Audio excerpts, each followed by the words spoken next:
Out and About is made possible in part by Mountain Shepherd Adventure School in Craig County, Virginia. Mountain Shepherd believes that every person can learn to appreciate and navigate the outdoors with confidence. More information at mountainshepherd.com.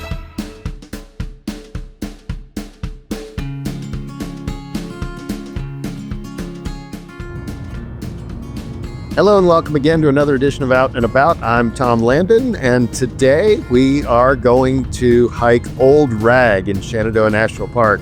It's a hike that neither I or my good friend and hiking companion Dina have ever done before, so we are looking forward to it. It's known as a pretty strenuous hike. It goes to about 3,200 feet. It's got 360-degree views at the top, which we're excited about, and takes 5 or 6 hours to complete.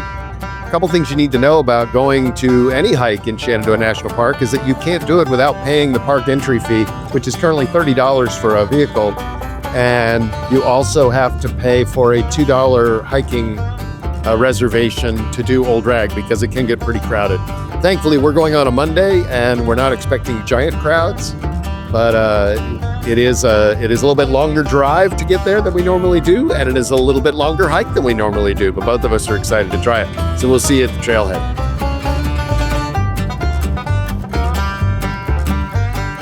After checking in and using the restroom, we hit the trail. The first few miles are pretty gradual uphill, crossing a few creeks until you come to a fork in the trail. On this hike, we'll stay to the left to partake in the rock scramble near the top. But there is a fire road option to the right that's not as spectacular but requires less effort. The trail continues uphill through hardwood forests with abundant mountain laurel along it, and we found ourselves talking about what a pleasant walk in the woods it was. We encountered very few hikers, and it was generally lovely.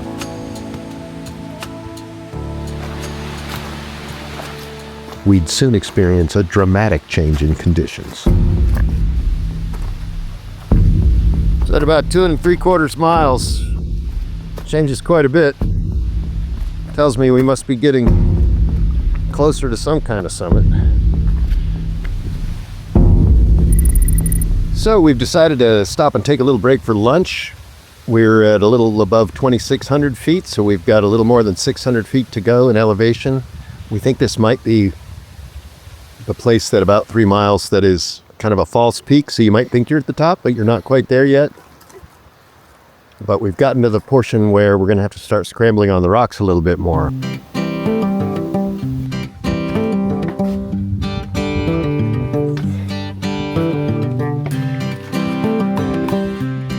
As you get to the top, the blazes aren't on the trees, they're on the rocks. So you got to keep your eye out.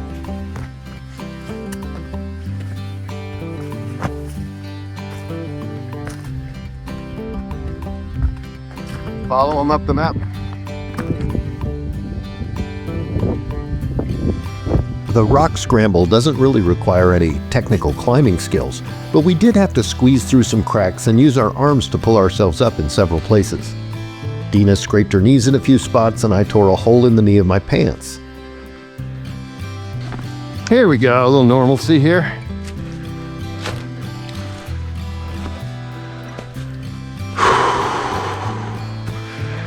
You'll definitely want to have hiking boots or shoes for better traction than standard tennies might provide.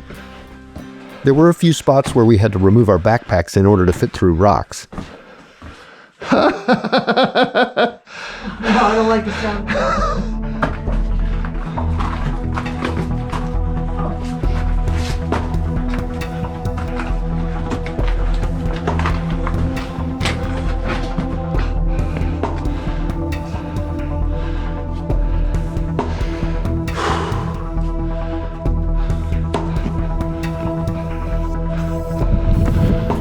This little spot takes a lot of upper body strength. After making excellent progress on the first few miles, the last ones were a lot slower. That was fun. This is not a hike you should do by yourself.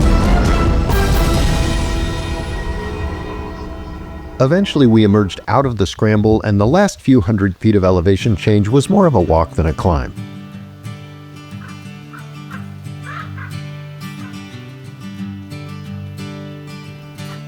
As we neared the summit, there were signs warning hikers not to cross into the marked areas where endangered plant species live.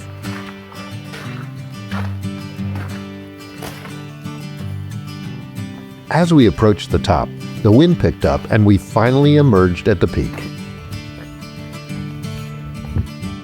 So we made it to the top of Old Rag, 3,291 feet according to the sign.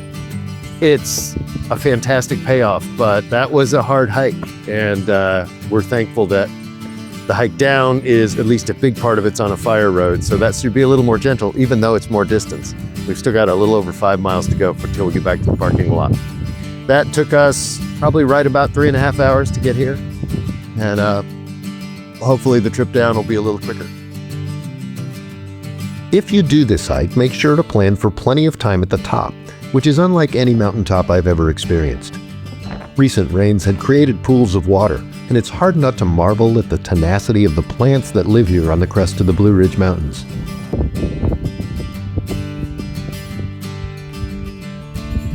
The forces that form these mountains over millions of years are on full display.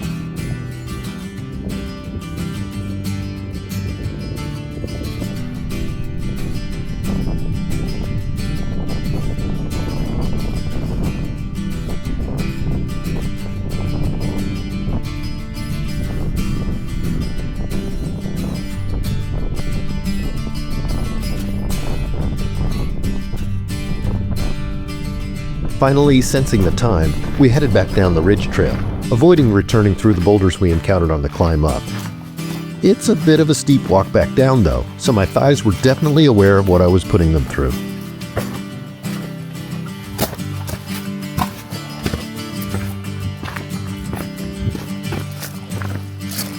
The descent was mostly uneventful, except for an encounter with a doe, who was clearly not very afraid of humans. Hey buddy, you must have really bad vision. We had to hustle a little bit to avoid getting caught on the trail in the dark. Though we were prepared for it, we were both already looking forward to sitting down in the car. So, we're back to the trail where it connects. The loop trail connects back down. It's not dark yet, but it would be if we were out here much longer. So it's a welcome sign to see the trail intersection and the two blue blazes telling us that we need to turn left here and head downhill. There you have it. It took us about 7 hours of total time, including some good hangout time at the top, but that's a real hike. And it's getting dark. We were just about to put on our headlamps when we saw the parking lot. So thankfully didn't have to resort to that. And now we've got a couple hours drive back to Roanoke. But definitely a good hike. I would recommend it if it's on your bucket list, although be aware that you better be in shape when you do it and allow plenty of time, plenty of water, and have a great time. And I'll see you out and about.